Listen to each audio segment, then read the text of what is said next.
네, 김영환입니다. 같이 말씀 묵상하겠습니다. 저는 어릴 때는 내성적이었는데요. 지금은 그렇지 않습니다. 여전히 그런 성격을 갖고 있긴 하지만 사람들을 만나면 좀 많이 이야기하려고 하고 같이 어울려서 뭔가 하려고 하는 그런 성격으로 바뀌어졌습니다. 어릴 때는 목표가 없으니까 그냥 어떤 일을 하더라도 그냥 열심히 하거나 뭘 꾸준히 하는 그런 모습은 그렇게 많지는 않았습니다. 지금은 뭔가 하면은 좀 열심히 하려고 그러고 빠르게 뭔가 끝내려고 하는 그런 성향이 있죠. 근데 오늘 본문에 보면 하나님은 굉장히 느긋하신데요. 어떤 부분에 있어서는 하나님 굉장히 조급하고 급한 모습을 보이실 때가 있습니다. 출애굽기 7장 14절에서 25절을 보면 하나님이 어떤 모습이 있냐면 하나님이 굉장히 급하신 모습을 보여주십니다.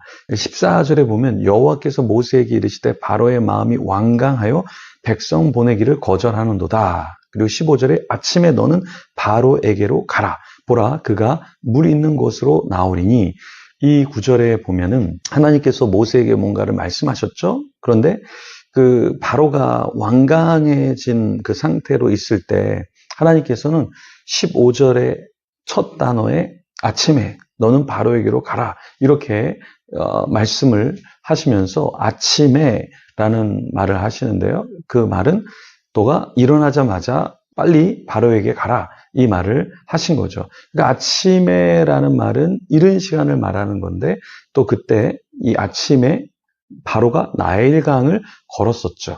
근데 이 나일강이 왜 걸었을까 했을 때 성경학자들은 이때가 우상 숭배하는 시간이었다 이렇게도 이야기합니다. 그러니까 발견된 고대 문헌 애굽의 파피루스에 보면 나일강 숭배 의식을 거행할 때 제사장들에 의해서 불리웠던 창가가 기록이 되어 있는데요. 이 장면을 보면 나일강에 이제 우상숭배 의식이 있었고 바로는 그때 일찍 나갔다라는 것을 우리가 유추할 수 있습니다. 바로는 단순히 산책을 한 게 아니라 이 신적인 어떤 숭배, 경배 이런 것을 위해서 나갔던 것이죠. 하나님은 이것을 아시고서 너 빨리 아침에 가서 바로를 좀 만나. 그래서 이 바로에게 나의 마음을 좀 전달하면 좋겠어. 이렇게 하나님께서 급하게 모세를 움직이게 하셨던 거죠. 14절에 보면은 완강하다라는 이 표현이 나오는데 완강하여 듣지 않았다 했을 때 이 완강하다는 히브리어 동사로 카바드라는 것을 쓰는데 이 뜻은 무겁다라는 말이에요. 그러니까 하나님의 말씀과 명령을 잘 지키지 않는 굳건한, 굳어진 그런 마음을 뜻하는 것이죠. 우리가 오만한 마음, 교만한 마음을 가졌을 때 어떤 이야기가 들려올 때 잘 듣지 않습니다. 굳세지고 굳어지고 완강하게 되는 거죠. 잠언 29장 23절에 이렇게 말합니다. 사람이 교만하면 낮아지게 되겠고 마음이 겸손하면 영예를 얻으리라. 우리가 교만하면 어때요? 하나님 앞에서 축복을 받지 못하죠. 근데 겸손하면 우리가 영예를 얻는다 이렇게 말씀하고 있습니다. 바로는 하나님 앞에서 자기의 고집을 피우고 완강해졌죠. 근데 그 결과가 무엇인가 봤더니 나일강이 피로 변하고 고기가 죽고 물에서 악취가 나게 되었다라는 거예요. 애국 사람들이 나일강물을 마시고 나일강물에서 뭔가 일상생활을 했는데 거기에서 이제 피가 있게 되니까 얼마나 사람들이 두려워 떨었겠습니까? 자, 여기에 보면은 모세와 아론이 하나님을 대신해서 그 명령을 받아서 바로에게 갔잖아요. 그때 이 나일강을 쳤을 때 어떤 재앙이 임했다라는 것이죠. 모세와 아론도 사실 무사하지 않았을 거예요. 왜냐하면 바로가 보복을 할 수도 있었고 바로에게는 어떤 권세가 있었잖아요. 그런데 이 두려워하지 않고 나가서 선포하면서 이제 그들에게 두려움을 또 안겨주게 되었죠. 자, 바로는 나일강이 피로 이제 물들자 굉장히 두려웠을 거예요. 네, 마음이 요동쳤을 겁니다. 왜냐하면 이 나일강이라는 것은 보통 강이 아니라 굉장히 신성시된 그런 강이었잖아요. 근데 그 강에서 물을 마시지 못했다. 이것은 굉장히 충격이었을 거란 말이에요.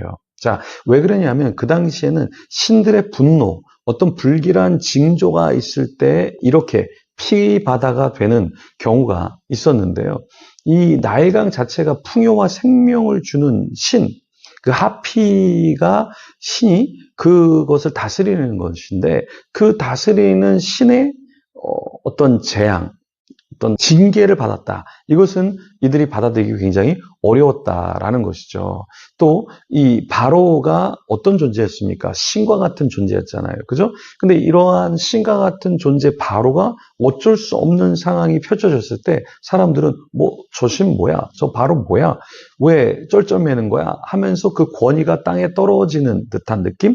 그것을 바로가 느꼈을 겁니다. 또 자연현상으로도 볼 수 있는데 자연현상으로 볼 수 없는 것은 무엇이냐면 이게 강 전체가 피로 변하고 물고기들이 죽으면서 마실 물이 이제 사라지게 되었을 때 이것은 그냥 단순한 자연재해가 아니라는 것을 그 당시 사람들도 알았을 거예요.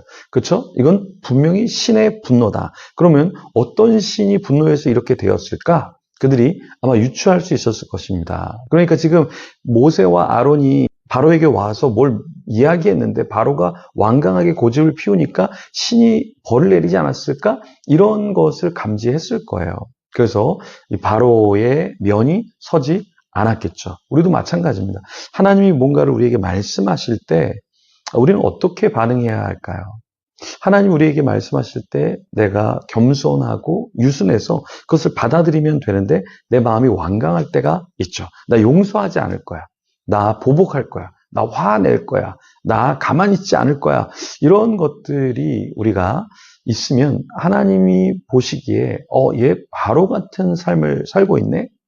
그러면 어떻게 됩니까? 우리 축복의 문이 닫히게 된다라는 것이죠. 그래서 우리가 좀 더 겸손한 자, 유순한 자, 그런 삶을 살면 너무나 좋겠습니다. 자, 이 시간에 우리가 좀 더 주님의 음성을 듣고 사람들 속에서 조금 더 완강한 자가 아니라 부드러운 자, 겸손한 자, 낮아지는 자가 되게 하여 주시옵소서. 기도하며 하나님 앞에 나아가면 좋겠습니다.